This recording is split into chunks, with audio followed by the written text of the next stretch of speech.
En ce moment, on n'arrête pas de voir sur les réseaux sociaux des pâtissiers qui arrivent à vendre leurs gâteaux depuis chez eux.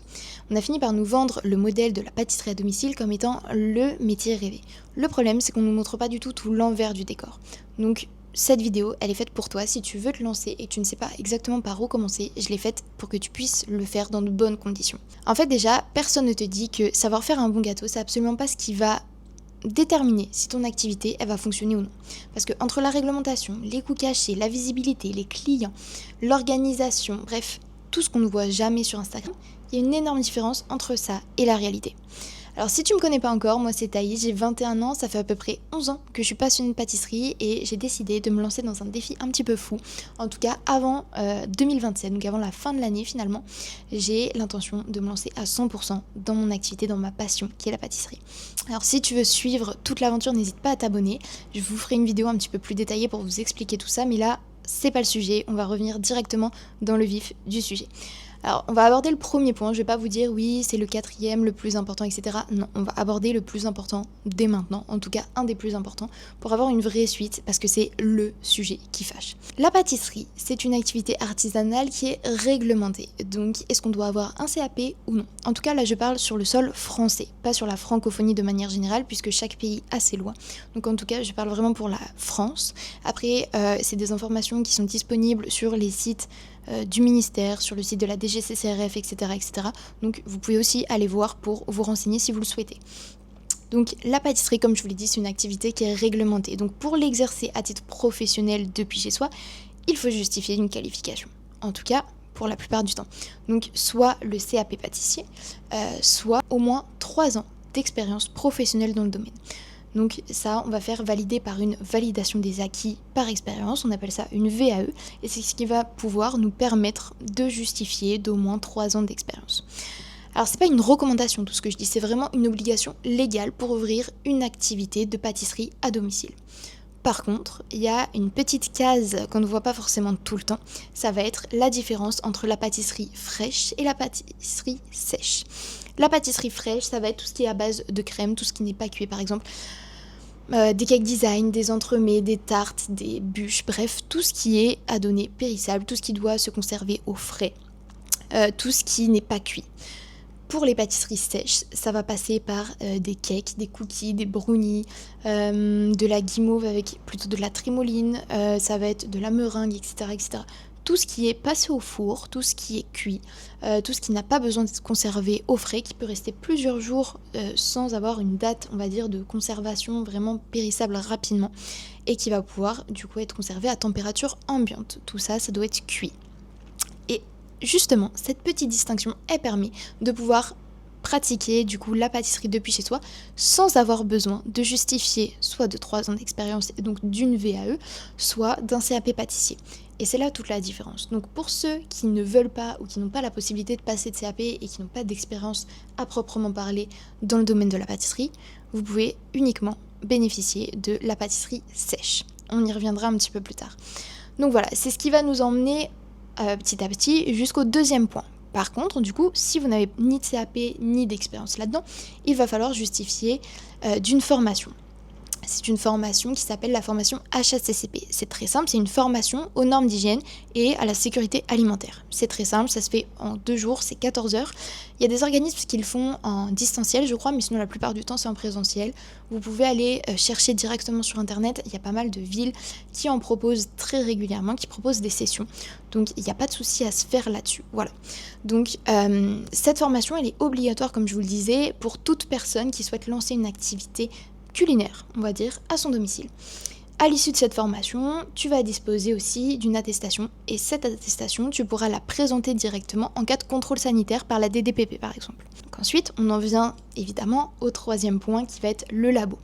Effectivement, la réglementation, elle autorise la préparation des pâtisseries chez soi, mais sous des conditions qui sont très strictes, notamment la cuisine. La cuisine, elle doit respecter des normes d'hygiène commerciale avec un laboratoire de fabrication qui est dédié. Elle doit être équipée professionnellement et distincte de la cuisine familiale. Donc ça va passer par exemple par des surfaces de travail avec des matériaux non poreux. Par exemple, ça peut être de l'inox ou du marbre. C'est-à-dire que le bois, par exemple, c'est un matériau poreux, donc il y a des petits pores en fait à l'intérieur, il y a des crèmes ou des pâtes qui vont pouvoir se glisser dedans, des bactéries vont pouvoir se développer et du coup évidemment tu auras beau nettoyer, il y aura toujours des petites incrustations dedans, donc ça va être compliqué en fait à nettoyer. Donc il vaut mieux privilégier, il faut privilégier des matières non poreuses comme de l'inox ou du marbre comme je vous l'ai dit, qui sont faciles à désinfecter et faciles à nettoyer. Et ça c'est exactement comme le sol ou les murs.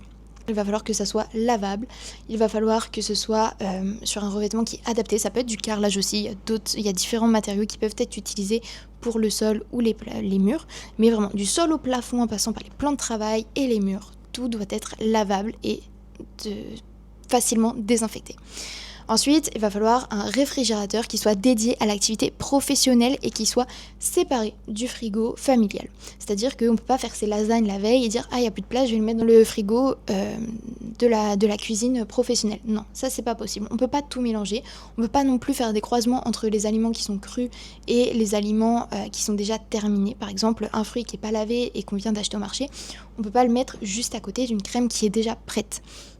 Ensuite, va falloir une ventilation qui soit suffisante avec une hotte ou une VMC par exemple, etc.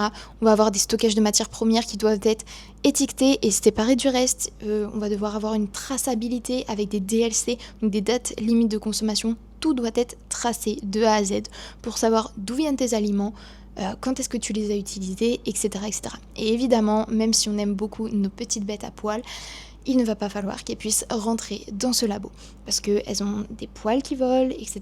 Et ça, c'est complètement interdit. Et du coup, nous en arrivons au 4e point, ce que ça demande vraiment, que ce soit côté logistique ou côté mental. Déjà, la première chose, c'est que tout votre temps de travail ne va pas pouvoir être facturé. La gestion des factures, la gestion des messages Instagram, les prises de commandes, la livraison, les allers-retours aux courses, le nettoyage, l'emballage, etc., etc. Tout ça, vous n'allez pas pouvoir le facturer directement dans un gâteau, mais vous allez quand même devoir le prendre en compte. Vous ne faites pas juste votre tarte aux fraises et après, hop, la journée est finie. Il y a beaucoup d'autres choses à prévoir. Ensuite, il va falloir calculer le vrai prix des matières premières. Est-ce que vous voulez utiliser du chocolat de couverture? Est-ce que vous voulez utiliser de la vanille de Madagascar? Ou est-ce que vous privilégiez plutôt de l'arôme de vanille? Tout ça, c'est à prendre en compte. Ensuite, une tarte de la même taille par exemple, si vous utilisez différents ingrédients, ça va pas du tout être le même coût de production. Vous pouvez avoir la même tarte, on va dire, en tout cas au niveau de la taille et du poids. Ça va vous prendre exactement le même temps de préparation et pourtant, il y en a une qui va être, ça va être une citron meringuée et l'autre ça va être une tarte 100% pistache. Ça va pas du tout être le même coût de production et ça faut vraiment le prendre en compte. Ensuite, c'est à partir de là du coup qu'il faut vraiment travailler sur ce que j'appelle le sous-pricing chronique. En fait, faut pas que vous fixiez vos prix en fonction de combien une personne pourrait payer ça. Non, faut que vous fixiez vos prix en fonction de combien ça vous a coûté à la fabriquer. Quel est le coût réel? Parce que ça sinon c'est vraiment l'erreur fatale. Ensuite, il faut aussi prendre en compte que tu vas pas pouvoir produire tout ce que tu veux quand tu as envie.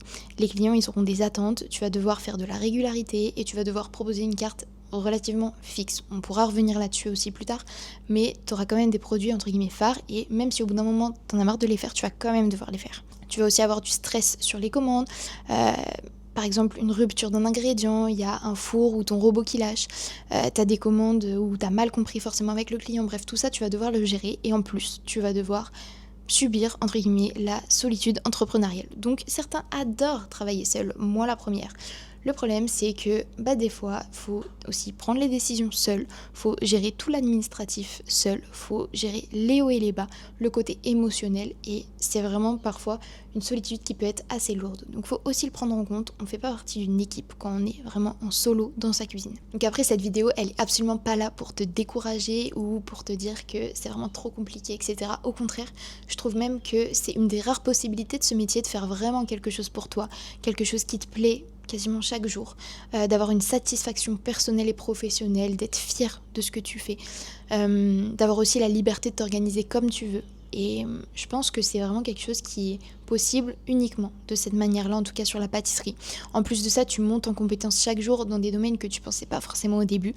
Donc voilà, en plus de ça, c'est scalable, c'est-à-dire que tu peux commencer tout petit, avoir quelques commandes par jour, et puis après vraiment grandir et avoir quelque chose qui est beaucoup plus grand et qui te permet pour le coup à 100% de vivre de ça. Donc faut surtout pas se dire que c'est impossible, que là j'avais pas du tout pensé à tout ça, que ça allait être trop compliqué, etc. Non, c'est possible, vraiment loin de là en fait. Il y a des milliers de personnes qui y arrivent chaque jour et qui le font avec succès. Donc il faut se dire que c'est possible, que tu vas y arriver.